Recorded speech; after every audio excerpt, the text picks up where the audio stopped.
My name is Gil Tatum, and I'm a search and rescue officer for the Forestry Service. And these are some of my stories. I guess I'll just jump right into it. This first one happened on a case that I went out on after I got out of training, and I was still pretty new to everything. Before I took this job, however, I was a volunteer, so I at least had a basic idea of what to expect, but on these calls, you're mostly dealing with finding lost people after vets have found signs of them. As an SAR officer, you go out for all kinds of cases, from animal bites to heart attacks. This case in particular got called in early in the morning from a young couple who were up on one of the trails that goes by the lake. The husband was completely hysterical, and we couldn't really figure out what was going on.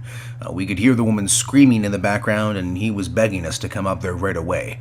When we get there, we see him holding his wife, and she's got something in her arms. She's screaming these awful, almost animal-like screams, and he's sobbing. He sees us, and he screams at us to help them, to please get an ambulance up there.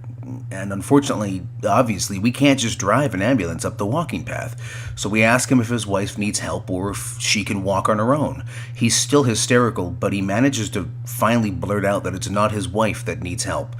I go over while one of the vets tries to calm him down, and I ask the wife what's going on. She's rocking, holding something, and just shrieking over and over. I crouch down and see whatever she's holding, and it's covering her in blood. That's when I notice the sling on her front, and my heart sinks.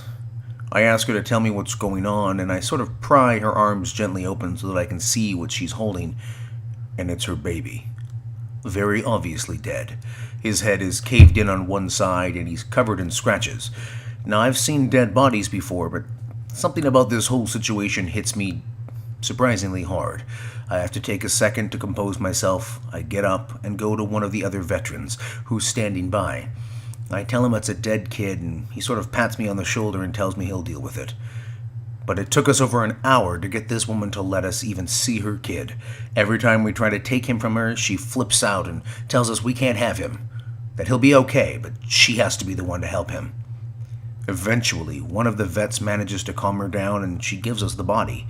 We took it back to the med area, but the EMTs, when they showed up, they told us there was never any hope of saving this kid. He died instantly from the trauma to his head. At the time, I was good friends with one of the nurses who met them at the hospital, and she told me later what had happened. It turns out the couple had been walking with the baby in the sling, and they stopped because the kid was fussing. The dad takes the kid and, holding him, looks out over this little gully by the path. The mom comes to stand next to him, but she ends up stepping on a loose patch of soil and she trips. She falls into the dad, who drops the kid.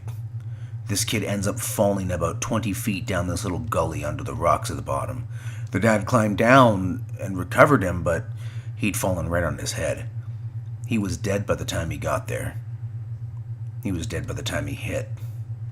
The baby was only about 15 months. It was a complete freak accident and a series of events that coalesced into the worst possible outcome. It's probably one of the worst calls I've ever been on. I haven't seen a whole lot of animal bites in my time as an SAR officer, mostly because they aren't that many animals that come around the area. While there are bears in the area, they tend to stay pretty far away from people, and sightings are highly unusual. Most of the animals you end up getting called out about are small ones, like coyotes, raccoons, or skunks.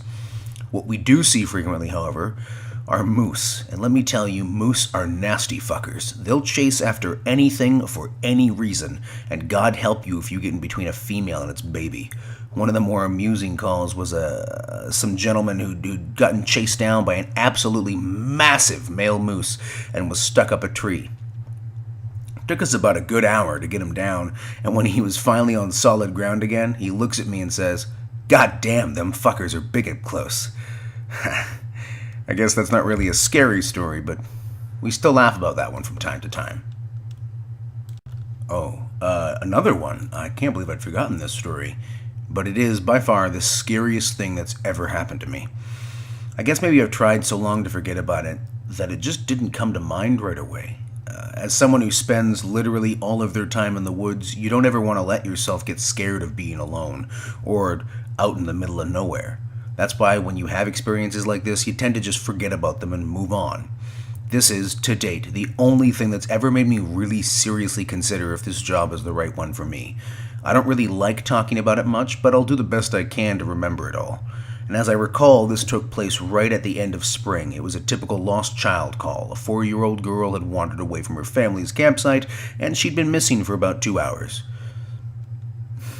Her parents were completely despondent and told us what most parents do. My kid would never wander away. She's so good about staying close. She's never done anything like this before. We assure the parents that we'll do everything we can to find her, and we spread out in a standard search formation. I was partnered with one of my good buddies, and we were sort of casually holding conversation while we hiked. I know it sounds callous, but you do sort of become desensitized when you're done this long enough. It becomes the norm, and I think to a certain extent you have to learn to desensitize yourself in order to work this job. I mean, we searched for a good 2 hours, going well beyond where we think she'd be, and we come out of a valley, a small valley, when something makes us both stop in unison. We freeze, we look at each other. And there's almost a sensation like a plane depressurizing. My ears pop, and I have this odd sensation of having dropped about 10 feet. I start to ask my buddy if he felt that, but before I can, we hear the loudest sound I've ever heard in my life. It's almost like a freight train passing directly by us, but it's coming from every direction at once, including above and below us. He screams something to me, but I can't hear him over this deafening roar. Understandably freaked out, we look all around us, trying to find the source of the sound, but neither of us sees anything. Of course, my first thought is a landslide, but we're not near any cliffs, and even if we were, it would have hit us by now. The sound goes on, and we're trying to yell to each other, but even standing close together, we can't hear anything but this sound. Then, as suddenly as it started, it stops, like someone threw a switch and cut it off. We stand there for a few seconds, perfectly still, and slowly, the normal sounds of the woods come back. But it's slowly. They don't come back as quickly. He asks me what the fuck just happened, but I just kind of shrug, and we stand there looking at each other for a minute. I get on the radio and ask if anyone else just heard the end of the fucking world, but no one else hears it, even though we're all within shouting distance of each other. My buddy and I just sort of shrug it off and keep going. About an hour and a half later, we all check up on the radios, and no one's found the little girl. Most of the time, we won't search when it gets dark, but because we don't have any kind of lead on her, a few of us decide to keep going, including me and my buddy. We keep close together, and we're calling out for her every couple of minutes. At this point, I'm hoping beyond hope that we find her, because while I may not like kids, the idea of them being alone out in the dark is horrible. The woods can be intimidating to kids in the daylight. At night, well, it's a whole different beast. But we're not seeing any signs of her or getting any responses. And around midnight, we decide to turn around and head back to the rendezvous point. We're about halfway back when my buddy stops and shines his light to the right of us into a really thick deadfall, or group of dead trees. I ask him if he's heard a response, but he just tells me to be quiet a second and listen. I do. And in the distance, I can hear what sounds like a kid crying. We both call the girl's name and listen for any kind of response. But it's just this really faint crying. Really faint. We head in the direction of this deadfall and go around it, calling her name over and over. And as we get closer to the crying, I start getting this weird feeling in my gut. And I tell my buddy that something's not right. He tells me he feels the same way, but we can't figure out what it is. We stop where we are and call the girl's name again, and at the same time we both figure it out.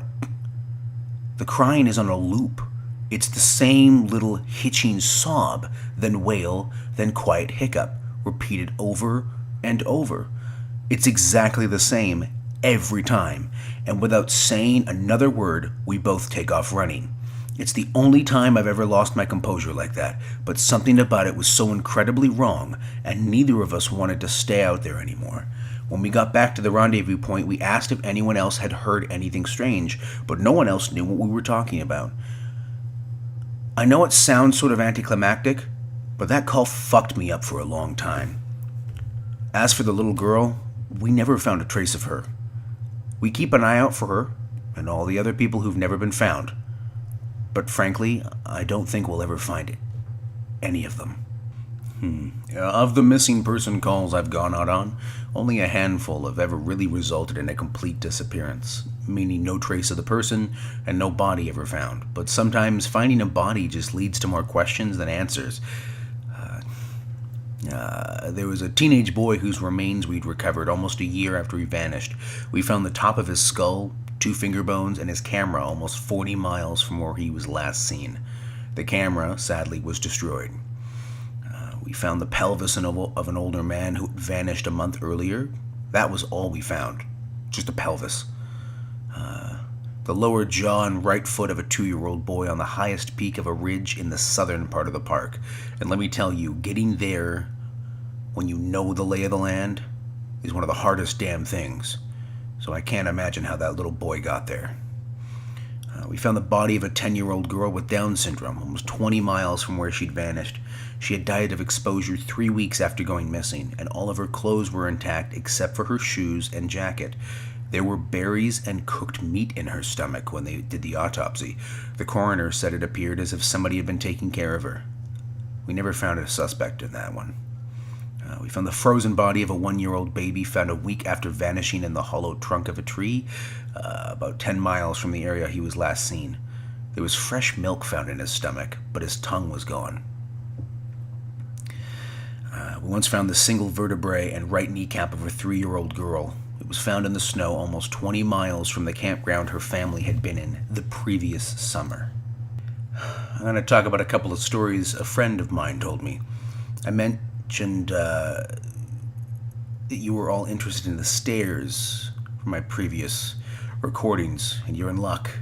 He's had a closer encounter with them than I ever have. Though he doesn't have any explanation for them, he does have a bit more experience, and that tends to make things a little bit more clear. He's been an SAR officer for about 7 years. He started when he was a junior in college, and he had a very similar experience when he first encountered the stairs. His trainer told him almost the same thing mine did, which was to never go near them, touch them, or ascend them. For the first year, he did just that, but apparently his curiosity got the better of him, and one call, he broke away from the line and went to go check out a set of them. He said they were about 10 miles from the path where a teenage girl had vanished, and the dogs were following a scent. He was on his own, lagging behind the main group, when he saw a set of stairs off to his left. They looked like they were from a new house as well, because the carpeting was pristine and white. He said that as he got closer, he didn't feel any different or hear any weird noises. He was kind of expecting something to happen, like bleeding from his ears or collapsing, but he got right up next to them and didn't feel anything. The only thing he said that was odd was that there was absolutely no debris on the steps. No dirt, leaves, dust, anything. And there didn't appear to be any signs of animal or insect activity in the immediate area, which he found strange. It was less like things were avoiding them and more like they just happened to be in a relatively barren part of the forest. He touched the stairs and didn't feel anything except the sort of sticky feeling you get from new carpet. Making sure his radio was on, he slowly climbed the stairs. He said it was terrifying, because the way they'd been stigmatized, he wasn't really sure what was going to happen to him. He joked that half of him expected to be teleported to some other dimension, and the other half was watching for a UFO to come swooping down. But he got to the top with little event, and he stood there looking around. But he said the longer he stood at the top step, the more he felt like he was doing something very, very wrong. He described it as the feeling you'd get if you were in a part of the government building you have no business being in, as if someone was going to come and arrest you or shoot you in the back of the head at any second. He tried to brush it off, but the feeling got stronger and stronger, and that's when he realized that he couldn't hear anything anymore. The sounds of the forest were gone, and he couldn't hear his own breathing. It was like some kind of weird, awful tinnitus, but more oppressive. He climbed back down and rejoined the search, and didn't mention what he'd done. But he said the weirdest part came after. His trainer was waiting back at the Welcome Center after the search ended for the day, and he cornered my buddy before he could leave. He said his trainer had this look of intense anger, and he asked what was wrong. Apparently his trainer accused him of touching one of the stairs. My buddy said it wasn't phrased as a question. He asked how his trainer knew. The trainer just shook his head and said because we didn't find her. The dogs lost her scent. My buddy asked what that had to do with anything, and the trainer asked how long he'd been on the stairs, and my buddy said no more than a minute. The trainer gave him this really awful, almost dead-eyed look, and told him that if he ever went up another set of stairs again, he'd be fired. Immediately. The trainer walked away, and I guess he's never answered any of the questions my buddy has asked about it since. My buddy's been involved in a lot of missing person cases where there's never been a trace of them found. I mentioned David Polides, and my buddy said he can confirm that those stories are for the most part accurate. He said that most of the time, if the person isn't found right away, they're either never found or they're found weeks, months, or years later, in places they can't possibly have gotten to. One story he told me really stood out that involved a 5-year-old boy with a severe mental disability. The little boy had vanished from a picnic area in the late fall. In addition to the mental disability, he was also physically handicapped, and his parents explained over and over that he simply could not have vanished. It was impossible. Someone had to have taken him. My buddy said they searched for this kid for weeks, going miles out of the accepted range, but it was like he'd never been there. The dogs couldn't pick up his scent anywhere, not even in the picnic area where he'd apparently vanished from. Suspicion fell on the parents quite quickly, but it was somewhat clear that they were devastated and hadn't done anything sinister to their kid. The search was concluded a month later. My buddy said everyone had pretty much forgotten it by later in the winter. He was out on a training op in the snow on one of the higher peaks when he came across something in the snow. He said he saw it from far away at first, and when he got closer he realized it was a shirt, frozen and sticking partway out of the powder. He recognized it as belonging to the kid because it had a distinctive pattern. About 20 yards away, he found the kid's body, laying partially buried in the snow. My buddy said there was no way this kid could have been dead for any more than a few days, even though he'd been missing for almost 3 months. This poor kid was curled around something, and when my buddy brushed off the snow to see what it was, he said he almost couldn't believe what he was seeing. It was a big chunk of ice that had been carved crudely to look sort of like a person. The kid was holding it so tight that it had frostbitten his chest and hands, which my buddy could still tell, even with the decay that had taken place. He radioed the rest of the crew and they took the body off the mountain. Now, he recapped all of this for me, and to put it simply, there was no way this kid could have been both survived for almost 3 months on his own or have gotten to this peak. There was no physical way this child could have walked almost 50 miles and ended up on the top of a goddamn mountain. To top it off, there was nothing in the kid's stomach or colon. Nothing. Not even water. It was like, my buddy said, the kid had been taken off the face of the earth, put in suspended animation, and dropped on this mountain months later, only to die of exposure. He's never really gotten over that one. The last story I'll share from him was one of the worst ones.